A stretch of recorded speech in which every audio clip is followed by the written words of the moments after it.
Hi, this is Greg Kilstrom. Welcome to Season 3 of the Agile World, where we discuss customer and employee experience, organizational and workforce transformation, and how business can adapt and continually improve in an agile age. The Agile World podcast is brought to you by TEKsystems, an industry leader in full-stack technology services, talent services, and real-world application. For more information, go to teksystems.com. To read more about the topics discussed in this show, you can go to my website at theagile.world and read my latest articles, or get a copy of my latest book, The Agile Workforce, now available on Amazon and other retailers. My name is Greg Kilstrom, and I'm the host of the Agile World podcast. Today we're going to talk about agility and entrepreneurship, the changing freelance economy, and more. To help me discuss these topics, I'd like to welcome Jeff Wald, co-founder of WorkMarket and an entrepreneur, author, and speaker. Jeff, welcome to the show. Thank you for having me, Greg. Psyched to have the conversation. Great. Well, yeah, let's start off by talking about an area that you and I share some experience in, the freelance economy. Can you talk a little bit about your... Heard about it. Oh, I've heard about it. Right. Spent a little time on that, right? Yeah. So talk a little bit about your company, WorkMarket. It was acquired by ADP in 2018. What did it teach you about the freelance economy? What did you learn from that experience? Whew, wow. I mean, we may need a couple of hours for that. Let's start with this. WorkMarket is enterprise software that enables companies to organize, manage, and pay their on-demand workforce. We raised about $70 million from Union Square Ventures, SoftBank, and as you mentioned, we sold the company to ADP. Here's what I learned. I learned that the compliance components of the freelance engagement model are incredibly important to companies. And it's not that we went into WorkMarket not understanding that, but I think we went in 2010 when I started the company with this idea of, we're going to connect buyers and sellers of labor. And that is really easy to say, and it's really difficult to do. And unlike other companies that I've built in my entrepreneurial journey, with WorkMarket, it took us almost $10 million before we had our really minimum viable product out the door. You can't just go out with something simple and light and easy. And this stuff is hard, and the companies that get it right spend a lot of time getting it right. But once you get it right, it is a huge, huge benefit to companies all over the world. And one of the other things that I learned, one of the thousands of things that I learned, I should say, when ADP acquired us, is that 90% of companies in the world use freelancers, use on-demand labor in some context. And so the market is just huge, and it is growing. Yeah. Where do you see with that growth and just the usage of, so it's companies using freelancers, it's also just more and more freelancers or more individuals becoming freelancers or maybe doing it on the side. Where do you see the biggest opportunity from your vantage point? So I think what we've seen a lot as people think about the gig economy, the freelance economy, whatever you want to call it, we've seen a lot of consumer consumption, the Ubers and Lyfts and DoorDashes and Postmates and things like that. Yeah. What we haven't seen a lot of yet, and where I think the biggest opportunity lies, is in the corporate engagement. That there are a lot of companies that use freelancers, 90%, but how many use them at scale? And so the continued penetration of the on-demand economy into corporate structures, I think, is the biggest opportunity. And companies like yourself that are servicing corporations need to efficiently and compliantly engage this workforce with a marketplace of people, with people that have the right incentives to become freelancers. That is, I think, the biggest opportunity in the market. Yeah. So I guess to follow on that a bit, and you mentioned certainly compliance, and I know this one as well from career gig experience and everything.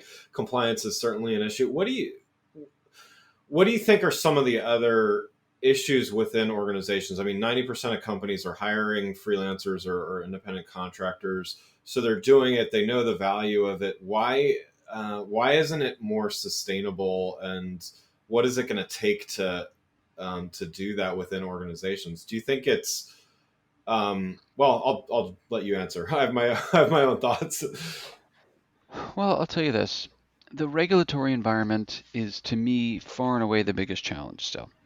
The idea that companies just don't know where's the line.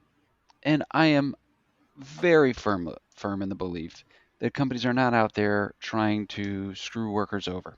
I don't think that goes through the Right. heart of most HR people and managers and service or heads and legal and procurement. I don't think they're sitting there going, how can we really screw these people? Right. I just don't believe that. What I do believe is that they are confused as to, well, can I engage this person this way or can I not? Because if they understood it and if the rules were uniform, jurisdiction by jurisdiction, state by state, country by country, certainly, but let's go one step at a time. Just in the United States, if there was just a very clear set of rules of this person's a freelancer, this person's an employee, I think regardless of where that line came down, Greg, that you'd see a huge increase in corporations' usage of on-demand labor because they just had clarity. And that's what companies want. They want that clarity. Yeah. But the second biggest impediment is insurance. And so, okay, let's say the regulatory stuff gets solved. It won't, by the way. That's a hill too high. That's a hill too high to climb, right? That ain't not going to happen in the near term Right. or even in the medium term. But insurance is another big gap. As a company, when I engage workers, I want to make sure those workers are covered if they slip and they fall, or God forbid they, get very hurt themselves, or they hurt somebody else, or they hurt property or information technology and things that they're working on. I need to know that I'm covered. Right. And as a company, I can employ insurance for my employees. If my employee goes out and does something, my insurance will respond because my insurance covers my employees. My insurance generally doesn't cover my vendors. The vendor themselves is supposed to have that insurance, and that's fine if you're engaging ABC Corp to go do some stuff for you. ABC Corp can go get insurance. But when you're engaging Joe Smith or Sally Jones to go do it, it is very difficult for an individual to get the types of insurance that corporations need. Not only the levels of general liability and property and casualty, umbrella policies, cyber policies, but also the workers' comp Right. policies. Right. And so finding a way for companies to be able to do that and cover this portion of their extended workforce is a very big challenge and a very big opportunity. And there are some great companies out there trying to solve this now. Yeah, agreed there. And I wonder some of this is some larger organizations probably have this or do have this a little more organized. But if you're you're at a mid-sized organization, it may not be that all hiring of freelancers and contractors is centralized through HR. So HR, they Right. standardize onboarding process for full-time employees, they standardize all that kind of stuff. But having been at a mid-sized company in part of my career, it was the hiring manager or the manager of the department was bringing on freelancers, and so it's kind of the Wild West where one freelancer may have insurance, one freelancer may Mm-hmm. be actually treated in a compliant way, and somebody else across the entire company is like doing the wrong thing. They're having a contractor manage other employees, which is forbidden, 1099 compliant. It's like all of that kind of stuff. So yeah, I mean, how do you solve that kind of problem within an organization? Well, I'll tell you this, Greg, our thesis when we started WorkMarket is there's a lot of on-demand spend, and it is what people are calling rogue spend. That was a big Mm. term back in the day. I don't hear it as much anymore, but it is still a problem. And we thought, well, people are going and they're going to Upwork and Fiverr and Freelancer and they're using their corporate cards to engage. And if HR, legal, and procurement understood that they were engaging, quote unquote, on demand employees this way, they'd freak Yeah. out. And so we'll build the software that'll rationalize that procurement process. And you, instead of procuring X, Y, or Z materials, you're procuring people. But it has to go through the same standardized process. In some cases, a much more stringent process Yeah. because those people are out there representing your brand and you are in some ways responsible for them. And then again, the regulatory issue. I will tell you, we did not make a lot of progress on this. So the answer to your question of, how do you solve it? I don't know. Yeah. I just don't know. I know that marketplaces have done very well. Our friends at Upwork are killing it, Right. and I think that's great. It's great for, the on-demand economy writ large to see such a great standard bearer out there killing it. But is a lot of what goes through their platform rogue spend? Maybe. I honestly don't know. But that is the general pattern that we see and hear. But companies have, I think, are kind of just staying blissfully ignorant about it. Yeah, yeah. I mean, I think some of that may simply be the price point. I mean, hiring somebody on Fiverr or Upwork, it's not gonna register so much as a It's not cost. systematic, Yeah, completely. yeah, A couple $100 here, a couple $1,000 there, and it doesn't cross over the threshold. You're 100% right. yeah. Well, let's switch gears for a minute. In addition to Work Market, you've been an entrepreneur in several different companies and industries.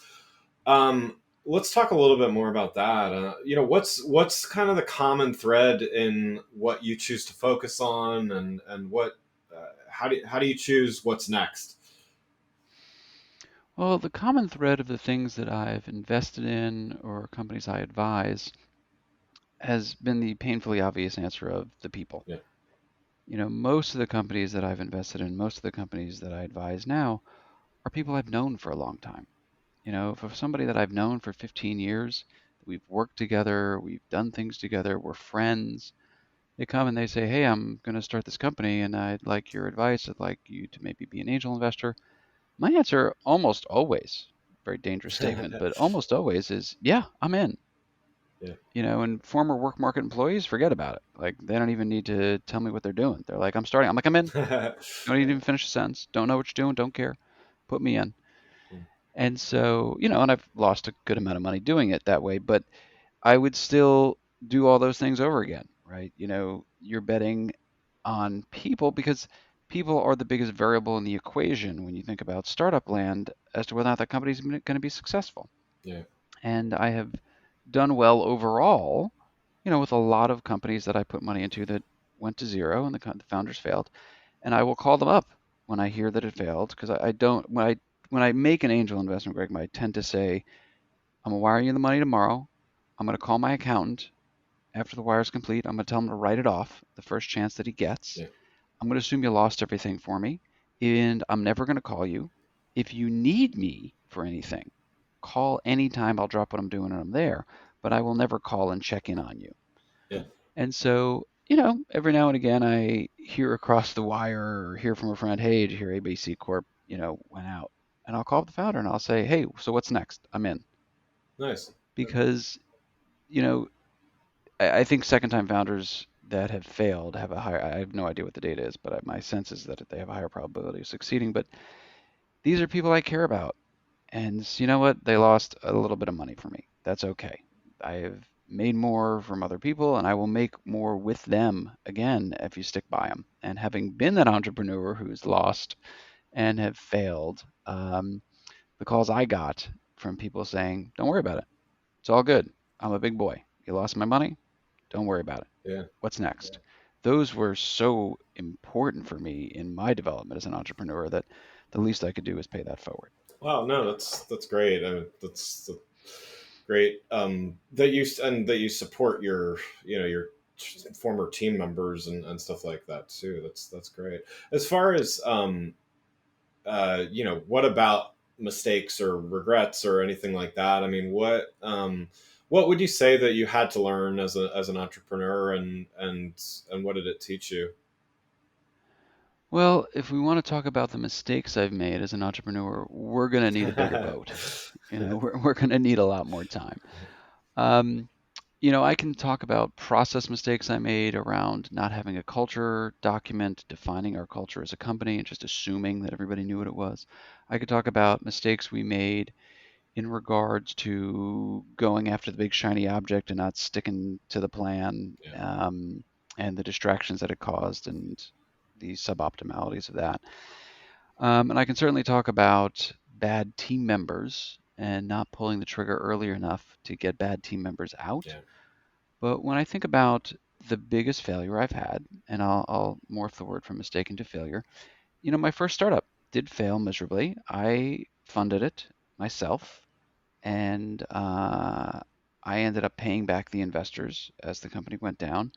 And I still, I mean, like 12 years later, two successful exits later, I still think about that one. Yeah. And I still think about the mistakes I made and the things I could have done differently.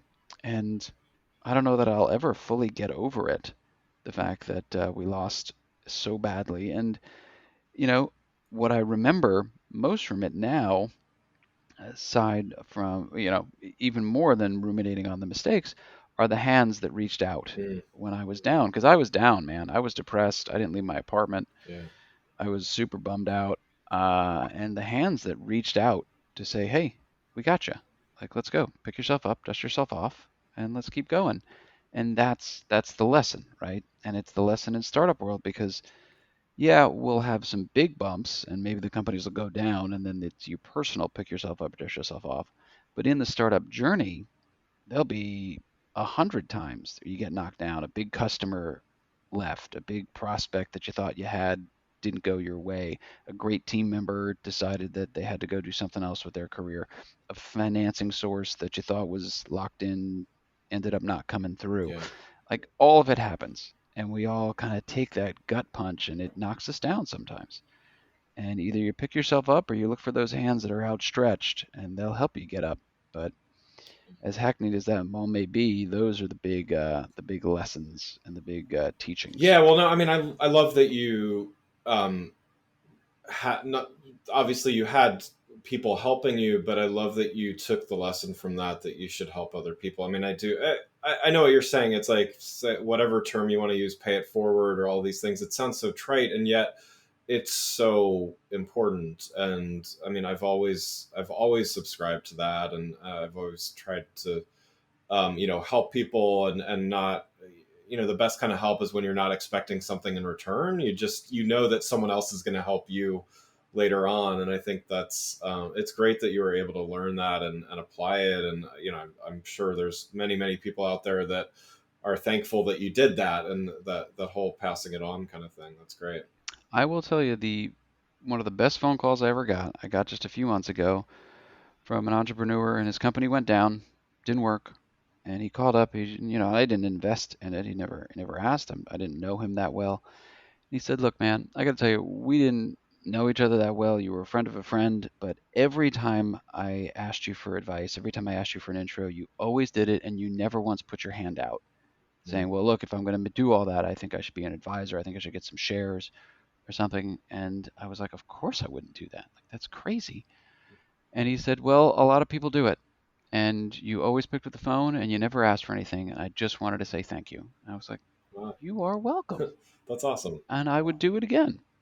That's great. And yeah, I mean, again, I think the things like that attitude pays for itself. And so, I mean, if in many ways, I believe. No, that's really great. I wish there were more people like that, because Well, I'll tell you this, if someone asks you to send an email and make an intro, somebody asks you to do something and it takes you 5 minutes, if you're the kind of person that's putting your hand out for that, you're the worst. yeah, You're just the worst. Like you can call me and you can tell me that you're not the worst, but you know you're the worst.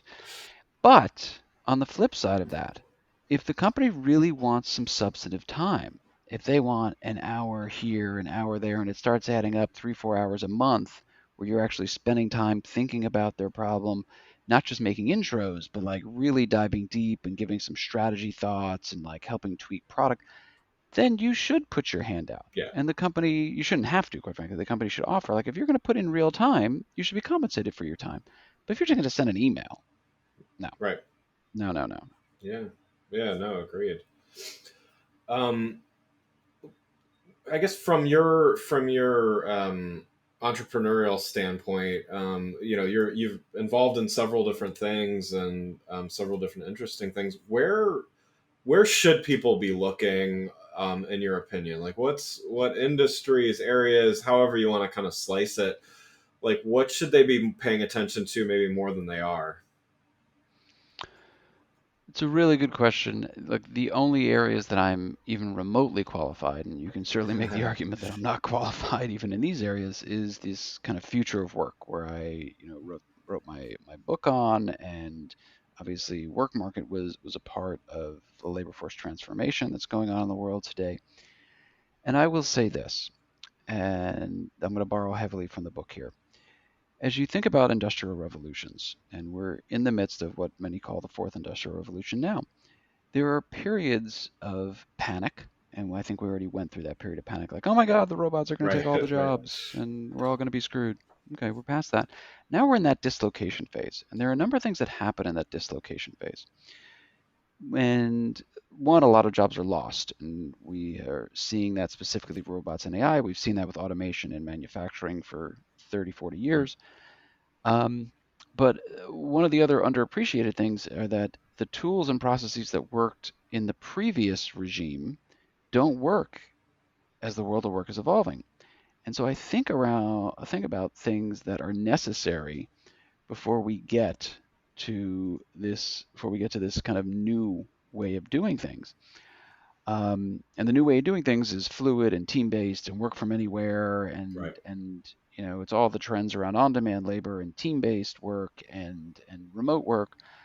But the tools that we have now don't work for the remote first culture. Right. And I think there are a lot of opportunities around meetings and meeting structures, because meetings are just going to get the blank kicked out of them because they're just terrible waste of time, and people are finally understanding that. Yeah. I think productivity tools are going to take another leap forward, because I don't view Slack as a productivity tool. I view Slack as a productivity decreasing tool. Mm. But there are tools that are going to be needed for measuring engagement and performance. And so, as we think about the tools and processes needed as we evolve to this remote first, we evolve to this on demand, as we evolve to this fluid team based future of work, there is a lot of opportunity to create a whole new enterprise suite of tools that I just don't think exist yet. Nice. Nice. That's great.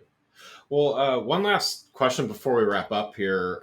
What advice would you have for someone that's wanting to start a company? I mean, I was one of those people that started a company in the midst of, at the beginning of the pandemic, let's just say, but things are still, we're still in fluctuation, but what would you give, what advice would you give them? And what should someone be prepared for if they're going to strike out on their own and leave maybe a comfy full-time job? Well, the advice I'd give them is go, go, go. There's never been a better time to do it. There are never better support systems with the different accelerators and incubators and all the information online. It's never been cheaper to go and start something, and not just a tech standpoint in terms of, yeah, open source software and AWS and all this other stuff that massively reduces the cost. I mean, I could probably rebuild WorkMarket now for $2 million as opposed to the 10 that we built it before. Yeah, yeah, And so I think there's never been a better time to be an entrepreneur. So that said, it is not for everybody. I always tell people you need to be ready in three ways. You need to be ready mentally, physically, and financially. Financially is easy enough to understand, right? Like, you're not going to get a salary for a while. right, Like, right. if you came to me and said, "Hey, I need money for my startup," and I gave you money, you just took all of it and paid yourself a salary, I'm not too thrilled with that, Right. right? I want you to go hire people and build product and get out the door. And so you might be able to pay yourself something, but you're certainly not going to get paid what you work. Um, the physically, this is 18 hours a day, 7 days a week. I mean, I started my career as an investment banker. That ain't got nothing on startup land. Yeah, yeah, I mean, the amount of physical stress that you go through. Look, I'm not saying if you don't have any money, don't do it. I'm not saying if you're not physically fit, don't do it. I'm just saying you're lowering your probabilities of success. And it's a tough road, and just be aware of it. And I think most people get those 2 points. Where I think a lot of people don't appreciate the challenges is in that third ready, which is mental. And it's the ups and downs.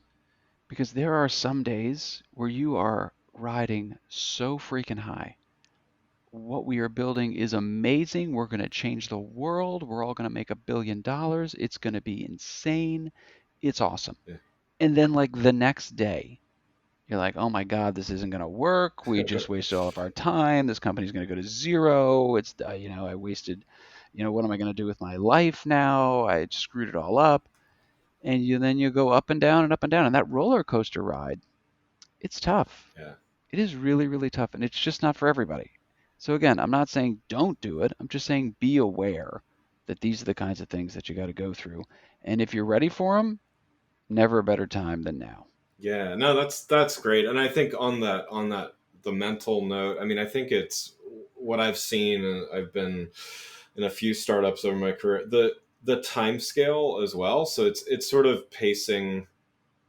It's pacing yourself to understand that you're going up and down, but that I would say even recently in some experiences, it's like 2 weeks feels like 2 years sometimes because of that up and down, and I wouldn't do it any other way because I'm for better or worse, it's kind of it's what I like doing, but it is exhausting, and it is you need that kind of, I mean, the this podcast is called The Agile World for a reason. Like I'm not a super strict like Scrum Master certified whatever, but I think in a very methodical way, as far as, okay, well, it's only actually been 2 weeks. It feels like 2 decades sometimes, but let's give this 5 days at the very least and just see where we end up, because yesterday was completely up, today is completely down. Let's give it a few more days to see. And